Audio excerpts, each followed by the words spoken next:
السلام علیکم، welcome back my YouTube family. Hope so کہ آپ بالکل ٹھیک ہوں گے. اچھا جی، آج کی ویڈیو میں جو آپ دیکھیں گے جی، اس میں گھر کی روٹین تھوڑا سا دیکھیں گے، اور ساتھ سیلون میں جی برائڈل مہندی لگ رہی تھی، وہ بھی میں نے سوچا کہ آپ کے ساتھ اس کے ساتھ ایک چھوٹا سا کلپ شیئر کر دوں. بہت خوبصورت مہندی لگ رہی تھی. اور ساتھ میں آج کی ویڈیو میں ایک بہت ہی مجرب وظیفہ آپ کے ساتھ شیئر کروں گی، جو کہ میری کلائنٹ نے مجھے بتایا. اچھا، پہلے بھی مجھے اس کا پتہ تھا، بہت پہلے، بہت پرانی بات ہے، آج سے کافی سال پرانی بات ہے، مگر پھر اس کے بعد یہ چیز ذہن سے میری نکل گئی تھی.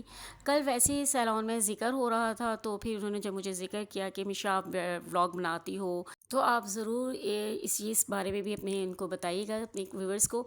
اچھا، جب یہ بتا کر گئی نا، تو میں نے اس کے بعد کافی ریسرچ کی، میں نے کافی انفارمیشن لی، تو کافی ماشاءاللہ سے یہ واقعی بہت پاورفل وظیفہ ہے. اور جس نے بھی بتائے، بہت سارے لوگوں نے بتایا، کافی بڑے بڑے مفتیوں نے بتایا بہت اچھا ہے، اور کافی لوگوں کے تجربے بھی میں نے سنے اس میں. تو اس سورہ یاسین کا 7 مبین والا شاید آپ لوگوں نے سنا ہو، یا شاید آپ لوگوں نے کیا بھی ہو. جن لوگوں نے نہیں کیا، تو آج میں آپ کے ساتھ یہ شیئر بھی کروں گی. یہ ان لوگوں کے لیے جسے فوراً رزلٹس چاہیے نا، انسٹنٹ رزلٹ جسے چاہیے. اگر آپ کو کوئی کام رکا ہوا ہو، رسک کی پرابلم بہت زیادہ ہو رہی ہے، بہت زیادہ آپ کا کوئی کاروبار میں ہے کہ جو نہیں چل رہا، آپ کی بیٹی کی یا کسی کی بھی آپ کی شادی کا مسئلہ ہو رہا ہے، کوئی رکاوٹیں آ رہی ہیں، جو بھی ایکس وائی زیڈ آپ کا کام ہے نا، اگر آپ کو انسٹنٹ رزلٹس چاہیے نا، یعنی کہ اگر آپ کی اولاد نہیں ہو رہی اور آپ کو اولاد کی خوشی چاہیے، تو یہ سب میں کہتی ہوں، جتنے لوگوں کے میں نے ویوز سنے نا، یعنی کہ جتنے لوگوں کے میں نے تجربے سنے اس ویڈیوز میں، سب کے اپنے ایکسپیرینس میں نے دیکھے نا، سنے، تو مجھے تو یقین کریں خود کا دل چاہا کہ میں خود بھی یہ پڑھوں.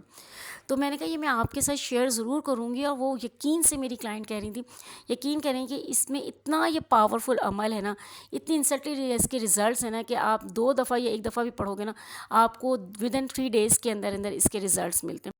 تو ہر کوئی یہی کہتا ہے کہ بس جب آپ کا یقین کامل کے ساتھ اگر آپ کوئی بھی چیز پڑھتے ہو نا، چاہے کوئی بھی کلام ہو اللہ کا، تو وہ آپ کو واقعی اس کی ہر چیز کے رزلٹس اسی طرح ملتے ہیں.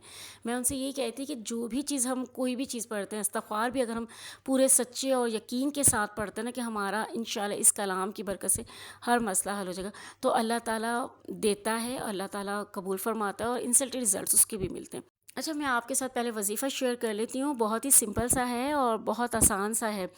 سورہ یاسین کا 7 مبین والا وظیفہ ہے. یہ شاید آپ نے سنا بھی ہو، اور شاید آپ لوگوں نے کبھی کیا بھی ہو. تو جنہوں نے نہیں کیا، جنہوں نے نہیں سنا کبھی، تو وہ آج یہ ویڈیو دیکھ لیں اور اسے سیکھ لیں. اگر ان کی کوئی پرابلم ہوگی، جو بھی آپ کا کام رکا ہوا ہوگا، انشاءاللہ اس وظیفے سے وہ انشاءاللہ پورا انسٹنٹ رزلٹس آپ کو ملیں گے. اچھا، آپ نے کیا کرنا ہے، سورہ یاسین کا 7 مبین والا وظیفہ ہے، اور آپ نے اس کو صبح کے ٹائم یا جس ٹائم بھی آپ کو لگے کہ کوئی ہمیں ڈسٹرب کرنے والا نہیں، اس ٹائم آپ نے یہ کرنا ہے. سورہ یاسین آپ نے پڑھنی ہے. اس میں 7 مبین آتے ہیں، ٹھیک ہے، 7 مبین آتے ہیں. اول اور آخر آپ نے درود شریف پڑھنی ہے 3 دفعہ، کوئی سا بھی درود شریف آپ پڑھیں. اس کے بعد آپ نے بسم اللہ الرحمن الرحیم پڑھ کے یاسین شریف پڑھنی ہے. پھر اس کے بعد جب پہلا مبین آتا ہے نا، جب پہلا مبین آئے گا نا آپ کا، تو آپ نے اس کے بعد دوبارہ سے جو سورہ یاسین شروع کرنی ہے بسم اللہ الرحمن الرحیم پڑھ کے. آپ نا پہلے نشان لگا لیجیے گا، جتنے بھی 7 مبین ہیں ان سب پہ نمبر لکھ لیجیے گا، 1 2 3 4 5 6 7. یہ 7 کر کے آپ نے نمبر لکھ لینے کہ ان مبین پہ ہم نے رکنا ہے. پہلا جب مبین آئے گا، آپ نے دوبارہ سورہ یاسین شروع کرنی ہے بسم اللہ الرحمن الرحیم پڑھ کے. پھر دوبارہ پہلے مبین کو کراس کر کے پھر دوسرے مبین پہ آپ نے رک جانا ہے. پھر دوسرے مبین پہ وہاں پہ واپس جانا ہے، اسٹاپ کر کے دوسرے مبین پہ رک کر پھر آپ نے دوبارہ سے اسٹارٹ کرنا ہے بسم اللہ الرحمن الرحیم پڑھ کے. پھر یاسین شریف دوبارہ سے اسٹارٹ کرنا ہے. پھر پہلے کو کراس کیا، پھر دوسرے کو کراس کیا، پھر تیسرے مبین تک آپ نے پہنچنا ہے. پھر تیسرے مبین پر آپ نے واپس اسٹاپ کر دینا ہے. پھر آپ نے دوبارہ سے یاسین شریف پڑھنی ہے، ٹھیک ہے، بسم اللہ الرحمن الرحیم پڑھ کے. پھر آپ نے پہلا کراس کرنا ہے، پھر دوسرا کراس کرنا ہے، پھر تیسرا کراس کرنا ہے، پھر چوتھے پہ جانا ہے. پھر چوتھے پہ رک کر آپ نے دوبارہ سے سورہ یاسین آپ نے اسٹارٹ کرنی ہے. اور پھر آپ نے اس طرح کر کے پہلا کراس کرنا ہے، دوسرا کراس کرنا ہے، تیسرا کراس کرنا ہے، پھر چوتھا کرنا ہے، پھر 5ویں پہ آپ نے پہنچنا ہے. اس طرح آپ کے 5 مبین ہو گئے. پھر 5ویں پہ دوبارہ آپ نے ریپیٹ کرنا ہے بسم اللہ الرحمن الرحیم پڑھ کے سورہ یاسین کو. اور پھر اسی طرح پہلا کراس کیا، دوسرا کراس کیا، تیسرا کراس کیا، چوتھا کراس کیا، 5واں کراس کیا. پھر آپ نے چھٹے تک پہنچنا ہے. پھر چھٹے مبین پر آپ نے پہنچ کے پھر دوبارہ اسٹاپ کر کے آپ نے دوبارہ سے اسٹارٹ کرنی ہے سورہ یاسین، ٹھیک ہے. اسی طرح آپ نے پھر پہلا کراس کیا، دوسرا کراس کیا، تیسرا کراس کیا، چوتھا کراس کیا، 5واں کراس کیا، چھٹا کراس کیا. پھر جب 7واں مبین آئے گا نا، وہ آپ نے پھر اس میں اسٹاپ نہیں کرنا، آپ نے پھر پوری سورہ یاسین کمپلیٹ کر لینی. یعنی کہ آپ نے 6 مبین تک آپ نے پڑھ کے دوبارہ جانا ہوتا ہے. اور جب 6 کے بعد آپ دوبارہ مطلب کنٹینیو کریں گی، تو آپ نے 7ویں مبین پہ آپ نے واپس نہیں جانا، آپ نے سورہ یاسین کو پورا کمپلیٹ کر لینا ہے. ٹھیک ہے. اس کے بعد آپ نے 3 دفعہ اول اور آخر جو درود شریف آپ نے پڑھنی تھی وہ درود شریف آپ پڑھ لیجیے گا. جو آپ نے پہلے میں پڑھا ہوگا وہی آپ نے آخر میں پڑھنا ہے.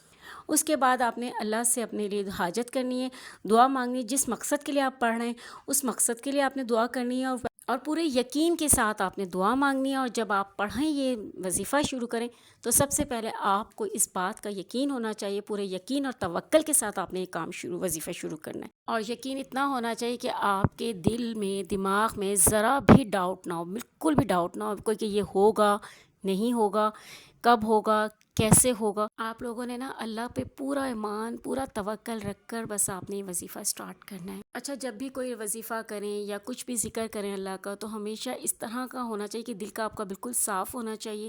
آپ کے دل میں بالکل بھی ذرا بھی ڈاؤٹ نہیں ہونا چاہیے. صاف دل کے ساتھ اللہ کا کلام پڑھیں بغیر کسی شک و شبہات کے. اور دوسرا یہ کہ آپ اپنی نماز کی باقاعدگی رکھیں. نماز کوئی بھی وظیفہ کریں نا, ہر وظیفے کے لیے یا ہر چیز کے لیے بھی نماز کا 5 وقت کا ہونا بھی ضروری. ویسے بھی آپ وظیفہ کریں یا نہ کریں, آپ کی نماز پراپر ہوگی نا, میں سمجھتی ہوں سارے مسئلے ہی صحیح ہو جائیں گے. نماز کو کبھی مت چھوڑیں. کوشش کریں کہ تہجد کے ساتھ بھی آپ جڑ جائیں, تہجد پڑھیں, اس میں بھی اللہ تعالیٰ سے دعائیں مانگیں. بہت بہت زیادہ آپ کی زندگی میں چینجنگز آئیں گی. آپ یہ عمل کر تو دیکھیں, زندگی میں تہجد کو لا کر دیکھیں.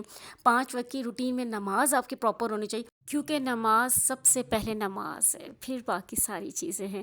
تو نماز کی باقاعدگی سے آپ پابندی کریں اور انشاءاللہ پھر اللہ سے مانگیں. اس کے بعد آپ جو بھی آپ وظیفہ کرتے ہیں یا جو کچھ بھی آپ اللہ کا کلام پڑھتے ہیں وہ بھی اسپیشل عبادت ہوتی ہے. ٹھیک ہے جی, نماز کا ہر چیز میں بہت ضروری ہے. میں سمجھتی ہوں آدھی سے زیادہ پریشانی نا آپ کی نماز سے ہی دور ہو جاتی ہیں, آدھی سے بھی زیادہ. کیونکہ دیکھیں نماز سے جب انسان پڑھتا ہے نا, نماز سے جب جڑتا ہے نا, اور پھر وہ اللہ سے مانگتا ہے, باتیں کرتا ہے, تو پھر جو آپ کے دل کو سکون ملتا ہے نا, وہ پھر آپ کی زندگی میں جب سکون آتا ہے نا تو آٹومیٹکلی آپ کی چیزیں بھی رائٹ ہوتی چلی جاتی ہیں.